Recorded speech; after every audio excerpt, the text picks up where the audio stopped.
Dia sudah mengetahui situasinya.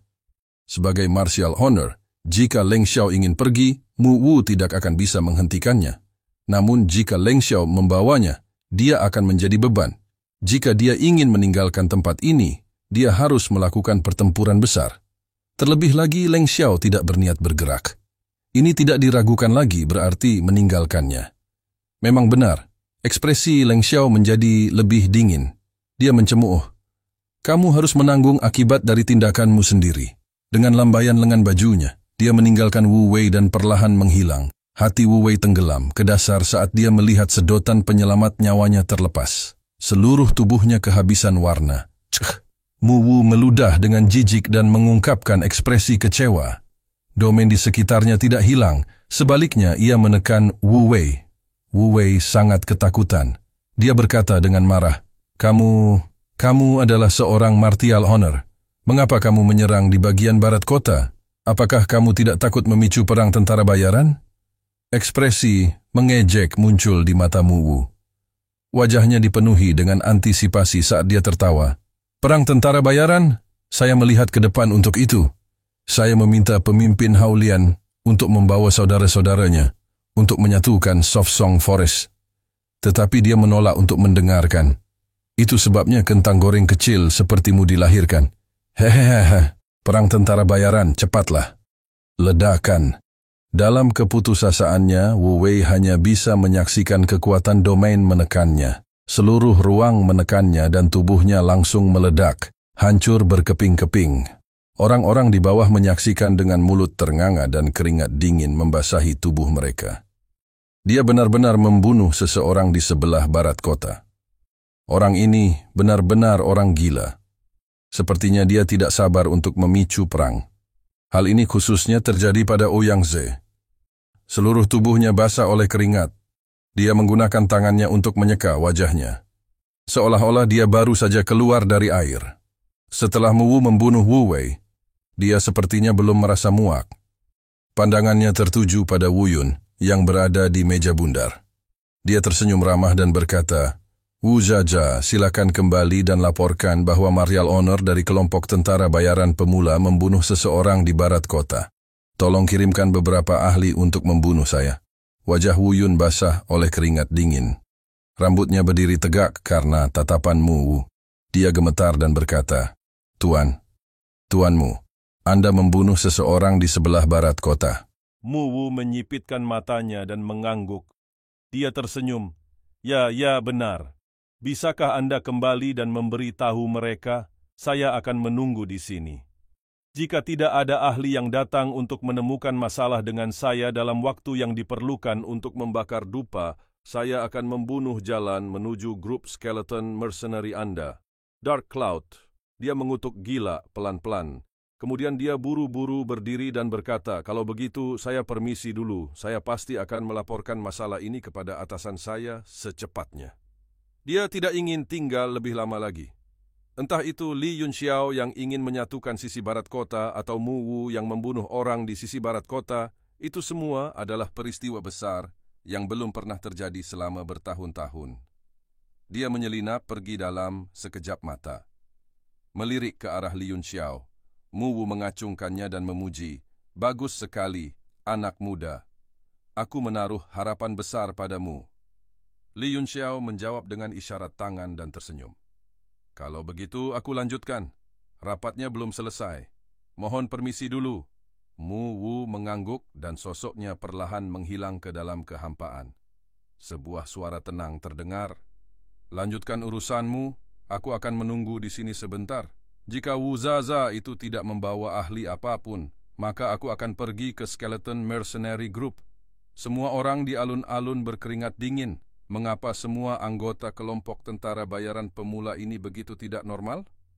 Li Yunxiao, sebaliknya, bisa melihat semuanya dengan jelas, dengan akal sehatnya.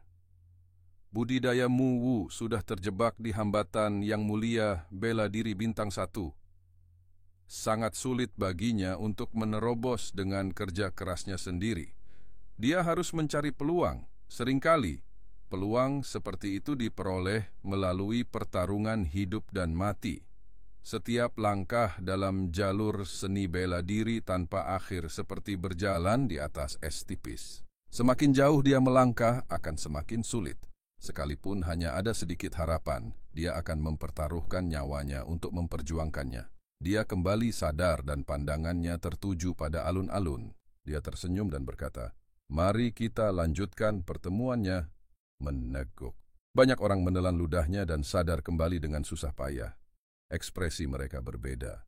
Beberapa merasa sangat pahit, sementara yang lain diam-diam senang. Suasana mulai menjadi aneh. Li Yunxiao berkata, "Aku baru saja memikirkannya. Alasan mengapa Light Song Forest begitu kacau adalah karena ada begitu banyak faksi. Bagaimana dengan ini? Karena semua orang ada di sini hari ini, mari kita sederhanakan pengelolaan pasukan kita. Mari kita singkirkan tentara bayaran yang tidak kita butuhkan. Singkirkan mereka, semua orang langsung pingsan, terutama mereka yang tidak memiliki hubungan baik dengan kelompok tentara bayaran pemula." Ekspresi mereka berubah drastis. Namun dalam keadaan seperti itu, siapa yang berani berdiri dan berbicara? Li Yunxiao berkata pada dirinya sendiri, "Misalnya, kelompok tentara bayaran Pi dan kelompok tentara bayaran Kata. Saya pikir mereka tidak perlu ada. Kalian semua anggota akan dimasukkan dalam grup Hunter Mercenary." Apa pendapat ketiga pemimpin kelompok tersebut? Pemimpin kelompok Hunter Mercenary sangat gembira. Dia buru-buru berdiri dan berkata, "Kami akan mendengarkan pengaturan pemimpin Yunxiao. 3 kelompok tentara bayaran adalah yang terkuat selain 3 raja. Jika mereka bisa bergabung menjadi satu, kekuatan mereka akan mampu menonjol dari kelompok kecil lainnya dan menjadi kelompok tentara bayaran terkuat keempat." Wajah Ouyang Ze dan Jia Xiaobai tampak seperti terbiasa memimpin. Warnanya gelap dan berkilau. Jia Xiaobai memegang pedang baja tuan dengan erat dan berkata dengan dingin, "Kelompok tentara bayaran Katak telah didirikan selama 37 tahun. Mereka lebih tua dari pemimpin Yunxiao. Mereka memiliki total 3 pemimpin kelompok. Semuanya tewas dalam pertempuran untuk kelompok tersebut. Sekarang, hanya dengan sepatah kata dari Kapten Yunxiao, bagaimana aku bisa menghadapi saudara-saudaraku? Bagaimana saya bisa menghadapi pemimpin kelompok yang sudah meninggal? Pembuluh darah beberapa kaisar bela diri di belakangnya juga menonjol. Senjata di tangan mereka sedikit bergetar. Jelas sekali mereka tidak bisa tenang. Mata Li Yunxiao menunjukkan ekspresi setuju ketika dia berkata, "Kapten Jia memang orang yang luar biasa. Namun yang kuat dihormati dan pemenangnya adalah raja. Karena Anda ingin memilih kebenaran, maka Anda harus memiliki kesadaran untuk mengorbankan hidup Anda." Bin Jie menghela nafas dan panah bulu di tangannya melesat lagi. Itu memancarkan cahaya yang kuat dan menekan tubuh Jia Xiaobai. Ekspresi Jia Xiaobai serius saat dia mengangkat pedang baja tuannya dan menebas dengan sekuat tenaga. Bam! Pedang baja setebal 2 jari itu patah dalam sekejap. Panah bulu jatuh dari langit dan berhenti di atas kepala Jia Xiaobai. Bin Jie tidak tahan dan berteriak, "Cepat dan patuhi Kapten Yunxiao." Di bawah tekanan panah bulu, Jia Xiaobai merasakan seluruh tubuhnya menjadi dingin. Kaisar bela diri di belakangnya juga berkeringat dingin. Jika Bin Jie ingin membunuh mereka, mereka bahkan tidak akan mampu menahan satu gerakan pun. Bam! Setengah dari pedang baja tuan terlempar ke tanah. Jia Xiaobai berlutut dengan satu kaki dan mengertakkan giginya sambil berkata dengan penuh kebencian, "Pemimpin kelompok tentara bayaran Kata, Jia Xiaobai, mematuhi instruksi Kapten Yunxiao dan membawa semua anggota untuk bergabung dengan kelompok tentara bayaran pemburu. Mulai sekarang, tidak akan ada lagi lebih banyak kelompok tentara bayaran Katak. Kapten." Beberapa kaisar bela diri di belakangnya juga mengertakkan gigi dan menitikkan air mata. Li Yunxiao berkata, "Jangan menangis sampai mati. Apakah kamu masih laki-laki? Jika Anda memiliki kemampuan, kembangkanlah dengan baik. Saat kau mengalahkanku suatu hari nanti, biarkan nama grup tentara bayaran Katakmu bangkit kembali. Namun, menurut saya, Anda tidak akan memiliki kesempatan dalam hidup ini. Tubuh Jia Xiaobai gemetar saat dia mengertakkan gigi dan berkata dengan marah, "Jangan khawatir, saya pasti akan berlatih keras dan mengalahkan semua orang di pasukan ke-8 hingga terjatuh. Aku akan mengambil kembali nama pasukan kita." Li Yunxiao memandangnya dengan dingin dan berkata dengan acuh tak acuh, "Aku akan menunggumu." Pandangannya sekali lagi tertuju pada Ouyang Ze. Dia tersenyum dan berkata, "Pemimpin Ouyang, bagaimana menurut Anda?" Ouyang Ze sama sekali tidak mempunyai niat untuk melawan.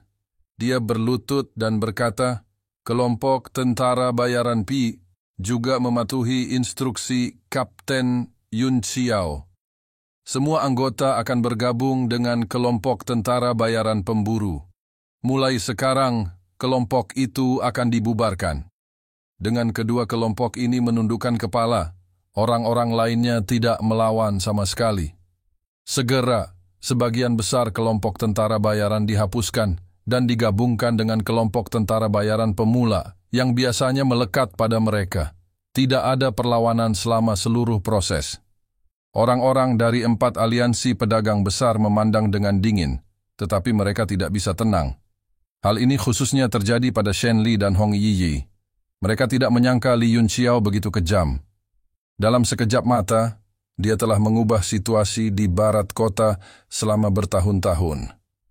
Meski masih banyak masalah, setidaknya mereka telah mengambil langkah besar yang menentukan. Mereka berdua terkejut sekaligus bahagia karena orang yang tegas seperti itu akan lebih percaya diri dalam menghadapi 4 sekte ekstrem. Namun, di saat yang sama, mereka khawatir akan terjebak dan tertelan hingga tulang mereka tidak tersisa. Li Yunxiao memandang orang-orang dari 4 aliansi pedagang utama dan memperlihatkan senyum cerah dan gigi putih. Hati keempat orang itu menegang.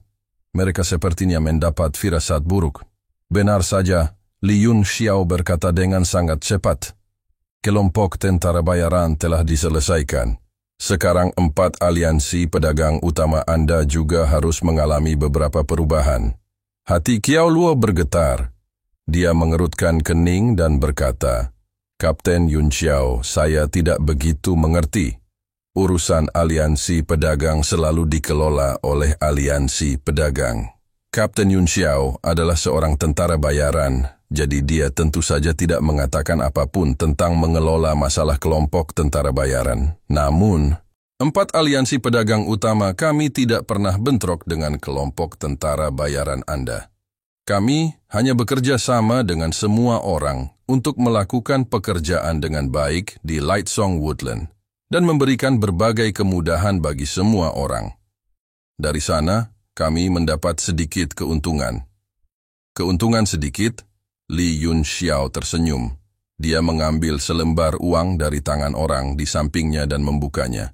Dia berkata, "Total pendapatan 10.000 harta karun di hutan Lightsong tahun lalu adalah 230 juta batu primordial kelas menengah.